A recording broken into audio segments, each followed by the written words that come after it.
Bom, galera, falaremos agora sobre o sistema nervoso, beleza? O sistema nervoso tem a função de controlar o organismo, função de controle, integração, de coordenação. Ele se divide em central e periférico. O central é formado pelo encéfalo e pela medula, e o periférico é formado pelos nervos e pelos gânglios. Bem, encéfalo e medula, então, tem a função de receber os estímulos e interpretar os estímulos, criar sensações, enfim, fazer a integração desses comandos. O encéfalo, que fica dentro do crânio, se divide em três partes fundamentais: cérebro, cerebelo e tronco cefálico. O cerebelo tem a função de equilíbrio. Ele é responsável por fazer o controle dos padrões motores complexos. Então, toda vez que a questão falar sobre uma alteração no cerebelo, uma lesão cerebelar, vai estar associado a quê? A incapacidade de fazer um movimento complexo, como caminhar, andar de bicicleta, enfim. Então, equilíbrio é a ideia geral. O tronco encefálico se divide em mesencéfalo, ponte e bulbo.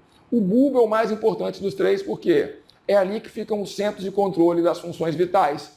Então, ali fica o centro respiratório, o centro de controle digestivo e o centro de controle cardiovascular. Lembrando que no caso do cardiovascular, é para induzir a variação da frequência cardíaca, a atividade do coração, como nós vimos na aula de cardiovascular, o estímulo é gerado no próprio coração, beleza?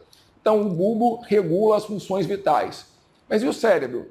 O cérebro não tem nenhuma responsabilidade direta por nenhuma função vital. O cérebro tem a função de fazer o indivíduo deixar de ter uma vida meramente vegetativa e ter uma vida plena, interagindo com o meio, com os outros. Então, é no cérebro que são criadas as sensações.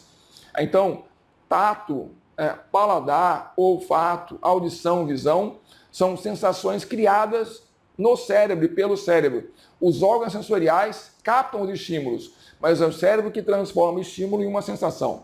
É o cérebro responsável por articular a linguagem, é o cérebro responsável pelo pensamento, pelo raciocínio lógico, pela memorização, enfim, o cérebro funcionando faz o indivíduo deixar de ter uma vida meramente vegetativa e passa a ter uma vida realmente plena, interagindo com o mundo, com seus semelhantes, enfim.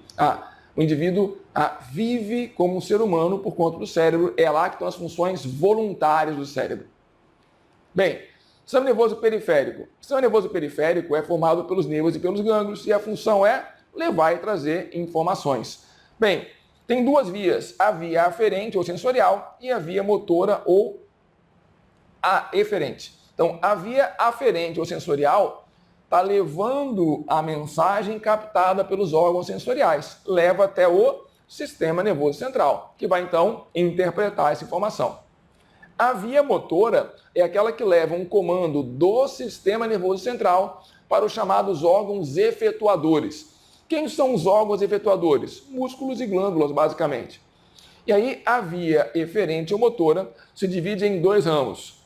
O ramo nervoso somático, o sistema nervoso periférico somático ou voluntário, e o autônomo ou involuntário.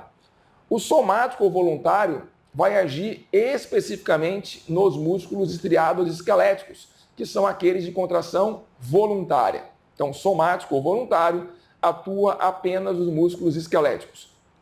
E o autônomo ou involuntário, também chamado de visceral, vai atuar nos órgãos involuntários, todos os músculos lisos, no músculo cardíaco e nas glândulas. A via autônoma se divide em dois ramos, o ramo simpático e o ramo parasimpático. Beleza?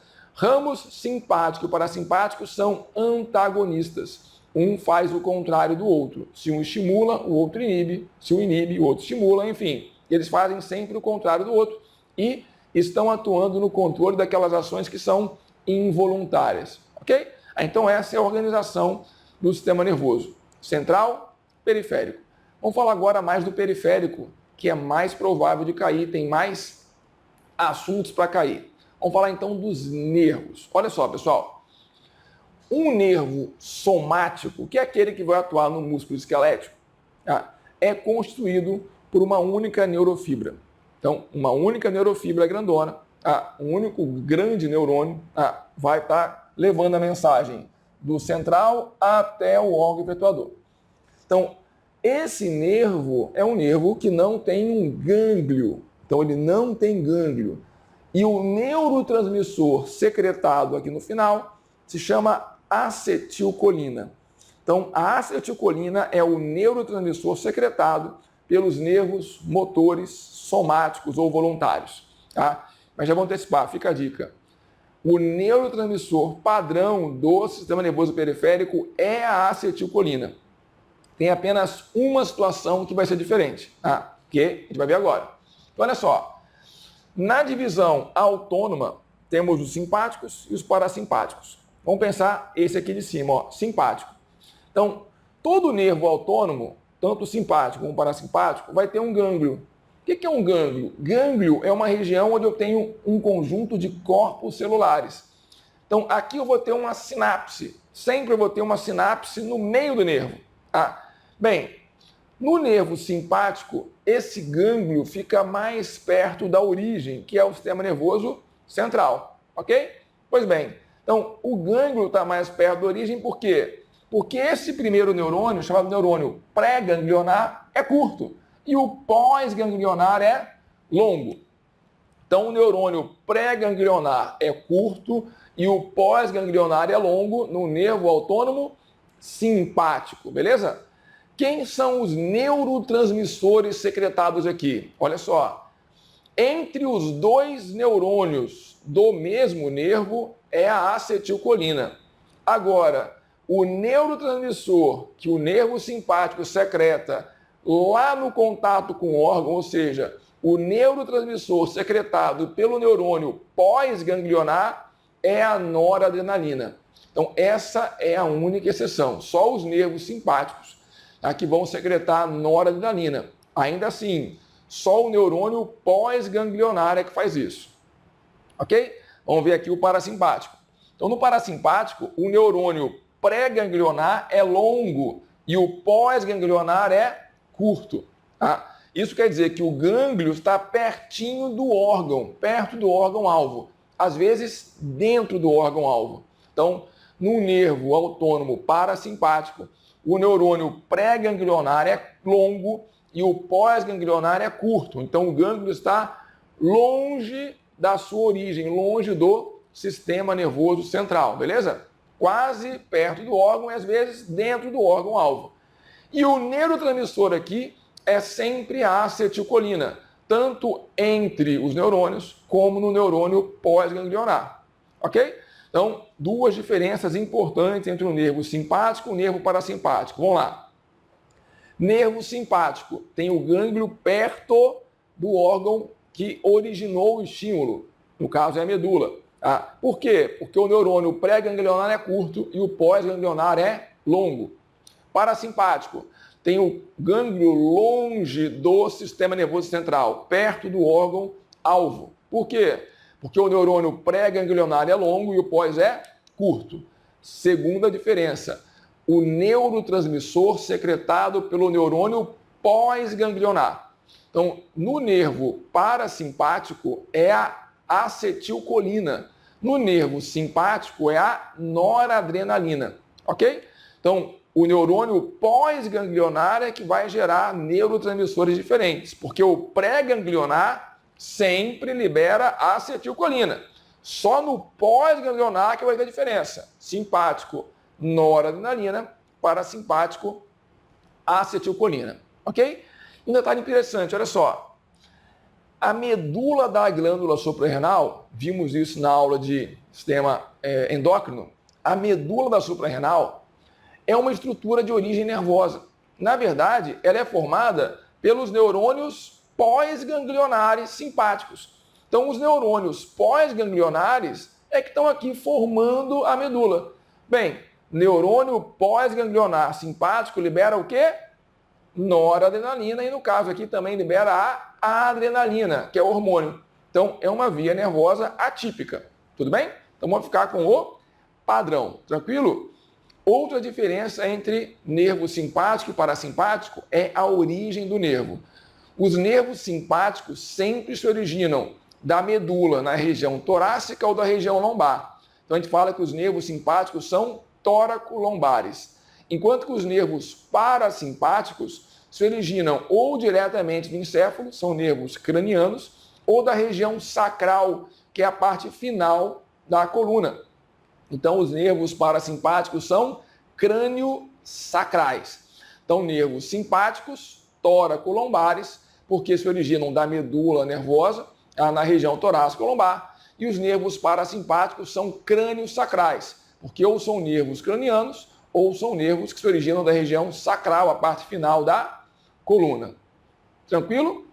Então, para terminar o sistema nervoso, eu vou falar sobre arco-reflexo e ato-reflexo. O que é o arco-reflexo? É o conjunto de estruturas que possibilita a ocorrência de um ato-reflexo, que é a ação reflexa em si. Então, vamos ver aqui. O arco-reflexo é formado pelo ramo sensorial ou sensitivo ou aferente, pelo ramo motor. Então, ó, tem aqui um nervo sensorial, um ramo sensorial que vai levar a mensagem até a medula. E da medula parte o ramo motor que leva a resposta até o órgão efetuador. Então, esse conjunto é o arco-reflexo. Eu vou ter, então, o ramo aferente ou sensorial, o ramo eferente ou motor. Eventualmente, eu tenho aqui um neurônio de ligação, um interneurônio, ou neurônio associativo. Não é necessário ter, mas se tiver, eu vou ter um arco-reflexo complexo. Esse é um arco-reflexo simples. Então, a mensagem entra e sai a resposta. Essa resposta tem que ser muito rápida, porque é uma resposta de defesa do organismo, de combate ou de proteção contra algum agente externo, algum efeito externo potencialmente lesivo e inesperado. Então, o reflexo ocorre nessa condição. Um estímulo potencialmente lesivo e inesperado vai exigir uma resposta rápida, que não depende de uma ação consciente. Então, o arco-reflexo, ou melhor, o ato-reflexo, é uma ação inconsciente, involuntária. Mas cuidado, olha a armadilha. Esse nervo motor aqui é um nervo motor somático ou autônomo? Resposta, somático. Por quê? Porque ele está agindo no músculo esquelético.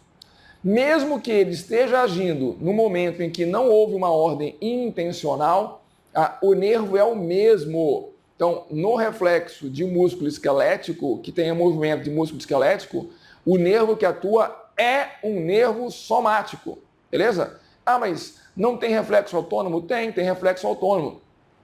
Se eu acender uma luz forte no seu olho, por exemplo, sua pupila vai fechar. Isso é um reflexo autônomo. Por quê? Porque o fechamento da pupila é sempre autônomo. Ele não depende nunca da sua vontade. Aqui não. Beleza? Então vamos lá. Então, qual é o percurso? O estímulo foi captado por um órgão sensorial, por um receptor, foi levado pela via sensorial aferente até a medula. A medula captou o estímulo e toma, então, duas providências. Primeiro, dá a ordem, nesse caso aqui, tira a perna daí, ou mexe a perna, movimente-se. E ela manda o estímulo, um recado para o encéfalo. E aí o cérebro vai ter, então, a sensação que aquilo aconteceu. Ele vai criar essa sensação. Tudo bem? Mas percebam, o comando para que a ação acontecesse independe do cérebro. O comando é direto da medula. Tranquilo? Dois pontos aqui, ou melhor, alguns pontos aqui importantes. Vamos lá. Primeiro, esse nervo que está levando e trazendo estímulo tem duas raízes. Raízes dos nervos são os pontos de conexão do nervo na medula, aqui no caso. Tem uma raiz ventral e uma raiz dorsal. Tá, como é que eu diferencio a raiz ventral da raiz dorsal? A raiz dorsal possui isso aqui, ó, que é um gânglio. Isso é um gânglio nervoso. Então, o nervo, o ramo sensorial do nervo vai ter um gânglio, beleza? O ramo ventral, que é o motor, não tem gânglio. Vimos agora há pouco que o nervo motor somático não tem gânglio. O corpo celular dele está aqui dentro da medula, certo? Então, o gânglio fica na raiz dorsal e a raiz ventral não tem gânglio. A raiz dorsal é a sensitiva e a motora. Fácil, olha só. Já tem dor no nome. A raiz dorsal é a raiz sensitiva, que vai trazer esse estímulo que vai poder causar dor, por exemplo, se for um estímulo lesivo. Então, a raiz dorsal é a raiz sensitiva, a dica é, tem dor no nome. E a dorsal sempre tem um gânglio. A raiz ventral é a motora. Tranquilo? Então pensa comigo. Se houver uma lesão na raiz dorsal, que vai acontecer? Se a raiz dorsal for lesionada, se eu aplicar o estímulo não chega até a medula. Consequentemente, não vai haver o reflexo. E nem vai haver a sensação. Então, se ao invés de ser um martelinho aqui, ó, se fosse um ferro quente, encostei um ferro bem quente aqui, se a raiz dorsal tivesse lesionada, seccionada, ele sentiria dor? Não sentiria. Por quê? Porque a dor é uma sensação criada pelo cérebro, mas ele teria que receber o estímulo, e o estímulo sequer chega na medula. Ele teria reflexo? Não, não teria reflexo. Por quê? Porque o arco reflexo foi interrompido. Mas ele conseguiria mexer a perna voluntariamente, se ele quisesse, se ele visse? Sim, conseguiria. Porque a ordem voluntária viria do cérebro, pela medula, e ia sair pelo ramo ventral, que está em perfeito estado, não houve um problema com ele. Certo? Vamos agora pensar numa outra situação, outro cenário. A raiz ventral é que foi lesionada. Se a raiz ventral, a raiz motora foi lesionada, ao aplicar aqui o estímulo, colocar o ferro quente na perna dele, o estímulo vai ser captado, vai ser levado até a medula. Ok. A medula, então, teria as duas ações. Da ordem, tira a perna daí e avisar o cérebro. Cérebro, tem um troço quente na perna. A ordem, tira a perna daí, não ia chegar ao destino. Por quê? Porque a raiz ventral está lesionada. Conclusão, não haveria também o ato reflexo. Mas ele sentiria dor? Sim, nesse caso ele vai sentir a dor. Por quê? Porque o estímulo chegou ao cérebro. Então ele sente a dor, ele vê a perna, mas ele não consegue mexer a perna nem numa ação voluntária. Por quê? Porque o único ramo que leva o comando para o músculo está lesionado. Então, se a lesão for na raiz ventral, vai haver uma perda da ação voluntária e do arco reflexo, ou do ato reflexo, desculpa. E se a lesão for na medula, numa região acima do ponto aqui de inserção do nervo? Então, se a lesão for na medula, acima do nervo, ao aplicar o estímulo aqui, o estímulo vai ser captado, vai ser levado até a medula, que vai tomar suas duas providências. Dá a ordem, tira a perna daí e envia o relatório para o cérebro. A ordem, tira a perna daí, vai chegar ao destino, então vai haver o movimento. Ele vai ter reflexo, mas ele vai sentir dor? Não. Ele vai ter a consciência que aquilo aconteceu? Também não. Então, nesse caso, ele tem reflexo, mas não tem dor e nem consegue fazer também movimentos voluntários. Por quê? Porque a ordem deveria vir do cérebro, mas se houver uma interrupção na medula, essa ordem não vai chegar nunca ao músculo. Tudo bem? Então, pessoal, lembrando, ato reflexo é a ação, arco reflexo ou conjunto de estruturas, esse é um tema importante. Então, dá uma focada nisso, beleza? Mantendo sempre aquela mesma dica. Conserve estudando, mantenha o estudo constante, confie em mim, vai dar certo. Um abraço e até a próxima.